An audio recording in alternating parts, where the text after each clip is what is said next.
আপোনালোকে কেনেকৈ আছে? মই আশা কৰোঁ আপোনালোকে ভালেই আছে। মই এটা ভিডিঅ' বনাই আছোঁ, আপোনালোকে চাওক। আপোনালোকে অসমীয়া মানুহ এটা ভিডিঅ' বনাইছে, মোৰ পিনি মই চাই পিনি ভাল লাগিছে। একদম বঢ়িয়া ভিডিঅ' বনাইছে মছজিদ আৰু মন্দিৰ লৈ পিনি। এইটো মন্দিৰত গ'লে আপোনালোকে মানুহ চেলিব্ৰিটি গ'লে ফুল চুল দি পিনি লৈ যায়। আমাৰ মছজিদত গ'লে একো নিদিয়ে। আগত বহিলে আগতে বহিব পাৰিব, ডাঙৰ মানুহ গ'লে সৰু মানুহ গ'লে সৰু পিছত বহিব পাৰিব। ডাঙৰ আৰু সৰু একো কথা নাই।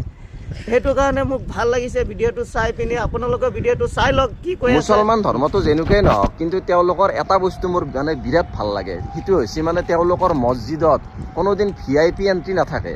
আৰু আমাৰ এফালে কিছুমান মন্দিৰত কি হয় যে গৰীব মানুহটো বেচাৰা লাইনে পাতি আছে দৰ্শন কৰিবৰ কাৰণে, কিন্তু এফালে যদি টকা থকা মানুহ, এফালে যদি চেলিব্ৰিটি বা এফালে ডাঙৰ নেতা চেতা কোনোবা আহি যায়, তেওঁলোকক মানে কি হয় VIP মানে এণ্ট্ৰি দিয়া হয়। আৰু একদম সোনকালে যাই কিনে পূজা কৰাই কিনে ফুলৰ মালা চালা দি কিনে পূজা পাতল কৰাই কিনে দৰ্শন কৰাই কিনে একদম লৈ আহে। কিন্তু তেওঁলোকৰ মছজিদত এনেকুৱা নহয়। কোনোবা যদি গৰীব মানুহ এটাও যদি আগত যাই বহি আছে, পিছত যদি কোনোবা ধনী মানুহ গেল, ডাঙৰ কোনোবা চেলিব্ৰিটি ডাঙৰ নেতাও গেল নহয়, সেই পিছত যাই কিনে ধুনীয়াকৈ বহে আৰু একেলগে দোৱা কৰি কিনে গুচি আহে। কাৰণ মই ভাবোঁ যে ঈশ্বৰ আল্লাহ এটাই বস্তু, আৰু সেইকাৰণে সকলো ধৰ্মতে সেৱা কৰা দোৱা কৰা মানে সমান হ'ব লাগে সকলো মানুহৰে। মই এইখিনিয়ে ভাবোঁ। আপোনালোকে কি ভাবে একবাৰ কমেণ্ট কৰি জনাব, আৰু যদি ভিডিঅ'টো ভাল লাগে শ্বেয়াৰ কৰি দিব। আপোনাক চেলুট জনাইছোঁ। এইটো ভিডিঅ'টো চাই পিনে আপোনালোকে ভিডিঅ'টো চাইছে, মই চেলুট জনাইছোঁ।